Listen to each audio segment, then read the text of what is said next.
Olá malta, bem-vindos a mais aqui um episódio do nosso podcast Espiritualidade Secular. Hoje eu e o Francisco vamos falar sobre o tópico da consciência e linguagem. Pois é. Não é fácil, vamos ver se vamos mostrar as nossas opiniões sobre se de facto é necessário ter linguagem para o desenvolvimento da consciência. E isto é de facto um problema muito complicado. Difícil problema da consciência. Sim. Não é? A consciência é uma coisa que é debatida há milénios, o que é e o que não é. Exatamente.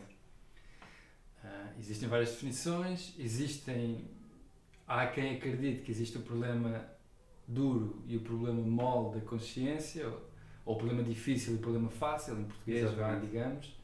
Há quem diga que só existe o problema fácil, e este fácil é sempre entre aspas, porque não é nada fácil. Mas vamos começar por algo mais simples. O que é para ti consciência, João? Sim, ou seja, para mim a consciência nós podemos ver de várias formas, não é? Podemos ver de um lado subjetivo e podemos ver a nível de fenómeno físico, mas eu prefiro focar-me na consciência enquanto fenómeno subjetivo porque que eu acho que é o que é mais importante para nós e se calhar para as pessoas que estão a ouvir aqui o podcast. E na minha opinião, uma definição que eu gosto da consciência, que foi popularizada pelo filósofo William James, é fazer a pergunta. Ele utilizou o exemplo do morcego, que é o que é ser aquele morcego? E se a resposta for alguma coisa, é porque existe ali consciência, ou seja, eu vejo a consciência como se há luz ou não há luz. Ok, então se tu achares que ser um morcego é alguma coisa, Exatamente. O morcego passa a ter consciência. Exato. Ou és tu que estás a ter consciência do morcego? Ou seja, se o morcego tiver algum tipo de experiência, ou seja, se nós conseguíssemos sentir o que o morcego está a sentir, e se de facto houver ali alguma coisa, alguma experiência interna, eu diria que isso é consciência. Ok. Mesmo que seja, por exemplo... Ok, deixa-me pôr a questão de outro modo então. Então, a consciência para ti é uma coisa, são várias, ou há graus? Como é que classificas isso? Ou seja, eu diria que a consciência não é uma propriedade emergente, que no entanto pode ter vários graus, não é? Todos nós sentimos às vezes que existem estados mais elevados de consciência ou estados mais diminuídos.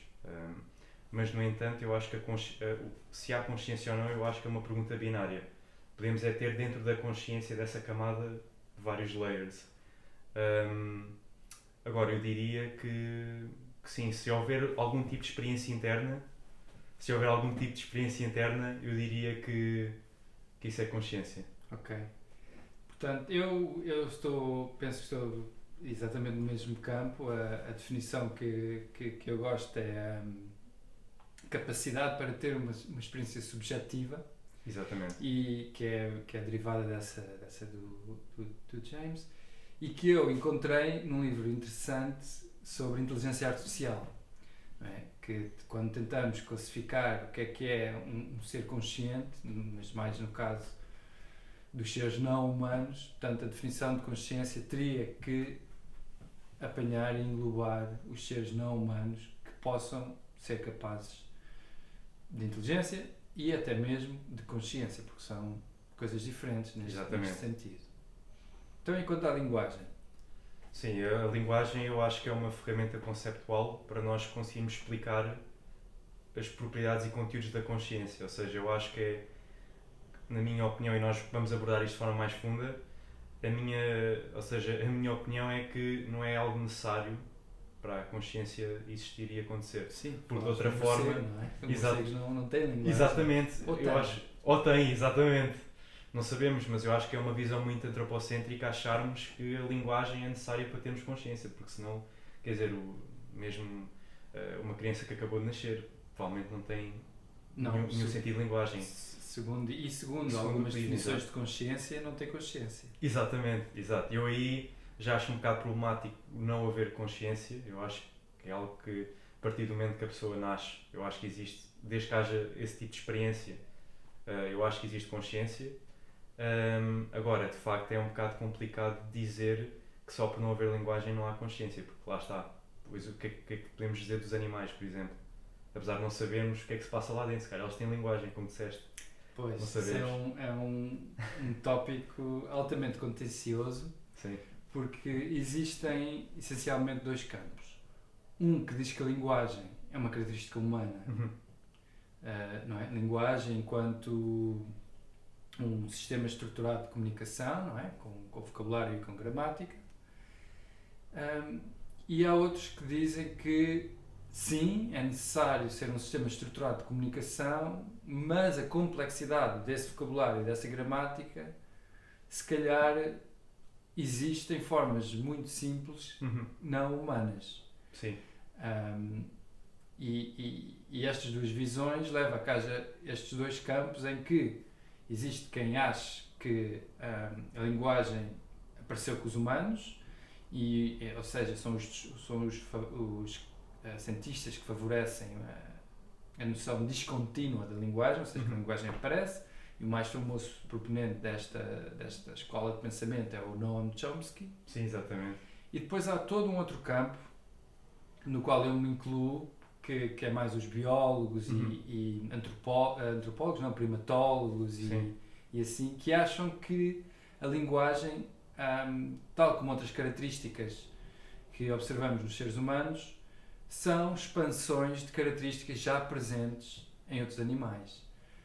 E aqui temos um dos mais famosos, é o Steven Pinker, e ele defende que, de facto, já havia protolinguagens e muitos primatologistas defendem que alguns grandes símios têm, de facto, capacidades, vocabulários, junção de vocábulos de maneiras diferentes, e então que seriam protolinguagens porque de facto ainda não foi identificada uma gramática. Sim. Sim, eu diria até, não é, que houve alguns estudos onde eles estiveram a estudar o comportamento de chimpanzés e repararam que existia uma vocalização específica para alertar os outros chimpanzés de, por exemplo, da existência de um leão. E repararam que a chamada para o leão era a mesma coisa específica que não era utilizada para outro tipo de animais. E isso aí eu acho que é muito interessante. É uma indicação. Exato, é uma indicação que de facto se calhar existe algum sistema semântico, não é semântico, mas algum sistema de comunicação ali envolvido. Exato, que há uma correspondência ali já entre som e conceito. Exatamente. Portanto, sim, como disseste bem, se calhar uma formulação semântica a começar a aparecer. E há outras indicações, para mim, no campo da biologia, que é o aparelho vocal, não é? De facto, a laringe e a faringe humana são muito únicas em vários aspectos, mas até há muito tempo pensou-se que eram mesmo únicas, e agora pesquisas mais recentes demonstram que não, também há outros animais que, não por ancestralidade talvez, mas por evolução convergente, também têm algumas das características, como a laringe descida, que permitem vocalizações que simulam um animal de porte maior que o que realmente é. Exatamente. Portanto, os seres humanos têm essa capacidade de fazer um som muito grave para fazer um som muito grande. Ou muito pequenino para fingir que sou pequenino. E parece que os veados, quando estão naquelas lutas de acasalamento, também têm essas capacidades de fazer sons para alertar os outros. Olha que eu sou muito grande. Exatamente. E, portanto, essa capacidade fisiológica de modular o som que sai com uma intencionalidade de comunicação menos estruturada, mas que para mim aponta para mais uma continuidade da linguagem dos animais, culminando com o ser humano, do que mais um epifenómeno humano que não teria correspondência em mais nenhuma espécie. Sim, eu diria até que existem vários campos aqui no estudo do ser humano, que alguns especialistas apontam que a linguagem de facto é necessária para a consciência existir, mas no entanto, quando a linguagem está formada, ela deixa de ser necessária.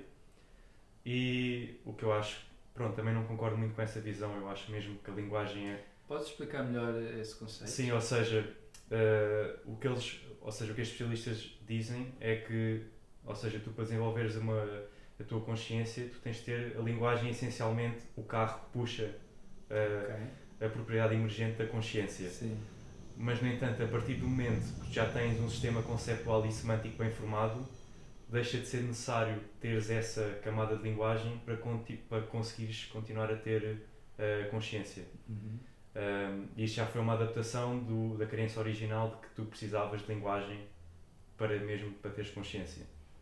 Exatamente. Penso que, como em muitas outras questões filosóficas e não só, estamos a ver o lugar do ser humano deixar de ser tão especial dentro das bestas que existem no mundo. Exato. Para passar a ser só mais uma. Sim, é mais, exatamente. Já não somos tão especiais como pensávamos que éramos, exatamente. Portanto, toda a nossa filosofia começa também a questionar todos estes aspectos que achávamos únicos do ser humano, incluindo a própria consciência e a linguagem.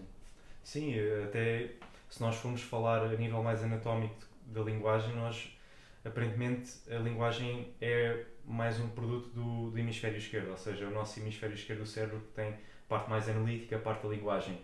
E em algumas experiências, em alguns pacientes de epilepsia, onde eles tiveram que cortar o corpus calósum, que ligava os dois hemisférios, eles repararam que ao cortarem, portanto, essa ligação entre os dois hemisférios, o que acabava por acontecer era às vezes a pessoa perdia um bocado o sentido, aquela capacidade de entender linguagem, mas no entanto continuava a haver uma experiência interna.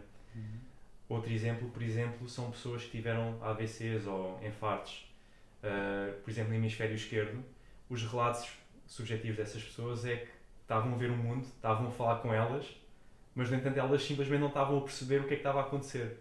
Havia só confusão no interior. Ou seja, isto também mostra um bocado que se calhar nós não precisamos ter um sistema ativo de linguagem para continuarmos a ser conscientes. Apesar de podermos argumentar que a linguagem eleva, se calhar, a nossa consciência e torna o produto final algo assim mais funcional. Sim. E para mim a linguagem também permite como é que chamaria? Uma metaconsciência. Sim. Porque através, por exemplo, da nossa linguagem simbólica, da escrita e da fala, claro, nós podemos transmitir a nossa própria experiência subjetiva. Exatamente. Um outro ser humano, o João, nunca vai saber exatamente o que é ser um Francisco, mas se o Francisco escrever um diário todos os dias e o João ler esse diário, o João vai ter acesso a uma parte da consciência do que é ser Francisco. E isso, eu penso que só é possível nos seres humanos. Sim. Essa partilha da consciência da existência diferente e comum ao mesmo tempo. Sim, exatamente. Eu acho que um dos grandes desafios, especialmente na nossa área de coaching e mesmo na área da psicologia, é nós estamos a falar com alguém, estamos a tentar ajudar essa pessoa, mas no entanto nós estamos a observar a pessoa e a sua experiência, mas estamos a basear-nos no nosso modelo interior, ou seja, nós estamos a assumir que existe aqui um ponto de igualdade. Por exemplo, eu agora estou a falar contigo, eu acho que nós temos aqui alguma coisa em comum, porque tu és um ser humano, eu sendo um ser humano estou a projetar a minha experiência para ti. Estou a assumir que nós temos aqui, que o nosso sistema funciona de alguma forma. Sim. Existem semelhanças e isso aqui é um grande desafio, não é? Isso aí depois ao campo todo da teoria da mente, que pronto, é algo interessante e em pessoas, por exemplo, com a desordem do autismo, isso vê-se muito. Aliás, agora estudos mais recentes com a optogenética repararam que um dos grandes problemas do autismo é não haver aquele filtro de informação, ou seja, está demasiada informação a entrar. Tudo a entrar. Um autista, uma pessoa que sofre de autismo, está a olhar para nós e se nós fizermos aqui um movimento ligeiro de olhos ou aqui uma expressão facial ligeiramente diferente, a pessoa questiona-se o que é que está a acontecer. Entre o sistema de interpretação, o sistema de interpretação, exato. Ou a quinta a fundo, pensar o que é que isto quer dizer, será que eu disse alguma coisa errada? Exatamente. Sim, e aí lá está, é a linguagem toda nas suas componentes verbais e físicas, não é? Sim, é verdade, no coaching é muito importante a linguagem e a partilha da consciência, mas também há esse desafio de assumir que a experiência é igual para o outro e às vezes pode não ser. E quando estamos a tentar guiar alguém num percurso de desenvolvimento pessoal, é importante basear-nos no que são os universais da experiência humana e ao mesmo tempo estarmos bem atentos ao que são os nossos viés pessoais. Exatamente. Para não colorir a experiência do outro com os nossos viés pessoais. E isso é bastante difícil, mas é esse o trabalho de um coach. Esse é o desafio, exato. Nós não queremos estar a colorir os problemas dos outros, não queremos estar a adicionar uma carga, não queremos estar a fazer framing Exato. às interpretações, às experiências dos outros, e isto até nos leva a um tópico interessante, que é a teoria da relatividade linguística, ou seja, a ideia de que a linguagem muda a nossa percepção das coisas, que originou nos anos 30, mas que foi perdendo um bocado de força. Tu tens assim alguma opinião sobre se de facto a nossa linguagem pode mudar a nossa percepção das coisas? Claro que sim, claro que sim. Eu penso que a linguagem condiciona bastante a nossa percepção das coisas. E o exemplo que eu mais gosto é no George Orwell. Ok. Não é? O 1984. Exatamente. No 1984 ele aborda esse tema, para mim, de uma forma maestral. Não é? Sim. A maneira como nós nos referimos às coisas, não é? Tu ainda agora usaste uma expressão interessante, que é a desordem do autismo. Exatamente. Okay? Antes era uma pessoa esquisita. Exato. Exatamente. Sim, era aquela pessoa... Deixávamos a pessoa viver. Sim. Deixávamos a pessoa viver, ajudávamos as pessoas à volta dela, lidavam com aquilo. Pá, é um gajo esquisito, pronto, já sabemos, deixa de estar isso aqui. Hoje em dia existe uma medicalização dessas pessoas. Será positivo? Será negativo? Pois. Portanto, sim, a linguagem, de facto, quando se põe um rótulo numa coisa, há toda uma série de realidades que muda a partir daí. Sim.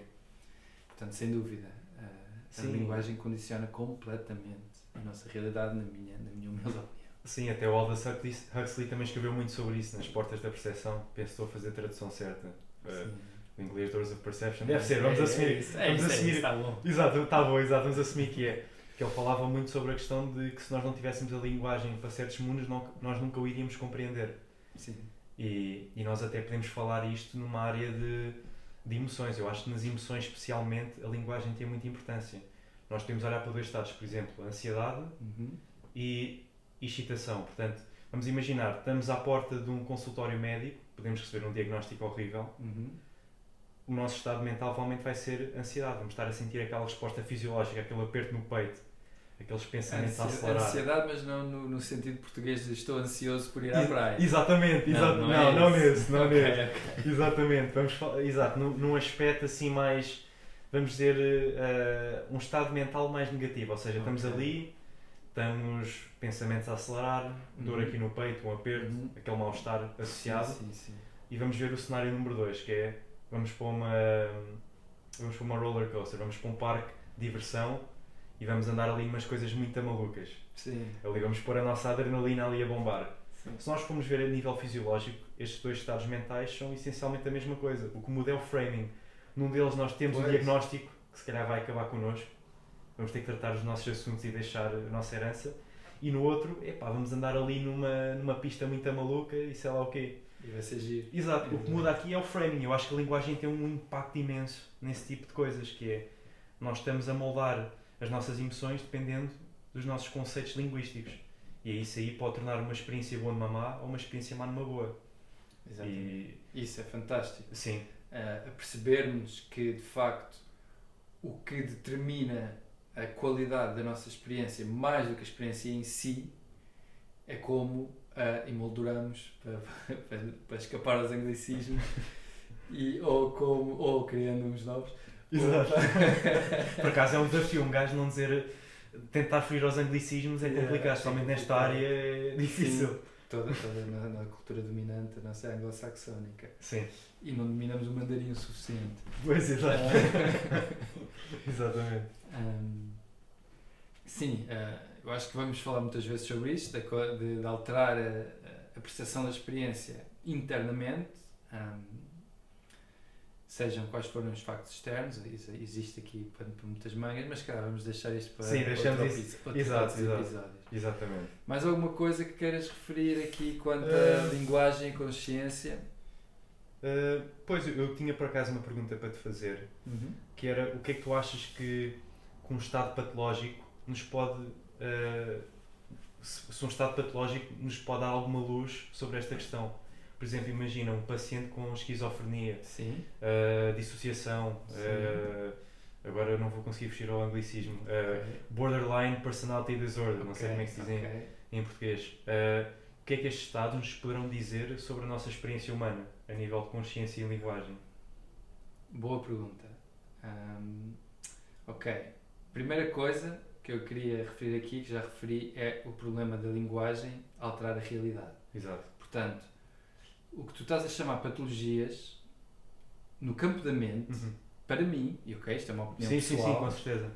não é claro que sejam patologias. Ok, interessante. Porque no comportamento biológico existe variação. Ok? E eu acho, isto é a minha opinião pessoal, pode ser um bocado controversa, Isso é bom, a malta vai gostar. nem tudo deve ser medicalizado, especialmente no que toca à mente. Ok.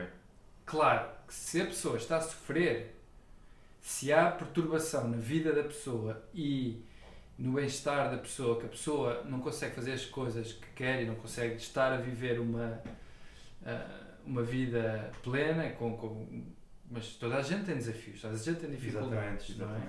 Não é? A partir daí, estar a medicalizar a pessoa e começar a intervir com fármacos geralmente muito potentes, porque nós compreendemos tão pouco da mente que basicamente temos ou é um martelo ou é uma faca. Exato. Só vemos pregos. Ou é só ver sim, pregos. não, ok, é um bocadinho mais de pregos, temos um bocadinho melhores drogas, Yeah. mas são todas muito potentes em geral e com efeitos que não sabemos se são A longo prazo, a não é? A longo longo prazo prazo, o que é que não vai sabemos acontecer? Outra coisa é a tal questão da variedade de comportamentos. Eu não sou a favor de que sejamos todos iguais nos nossos comportamentos. De que sejamos todos organizados e produtivos e assim. Não subscrevo essa filosofia de sociedade. Gostaria de participar numa sociedade em que a sociedade já se tornou tão abundante e tão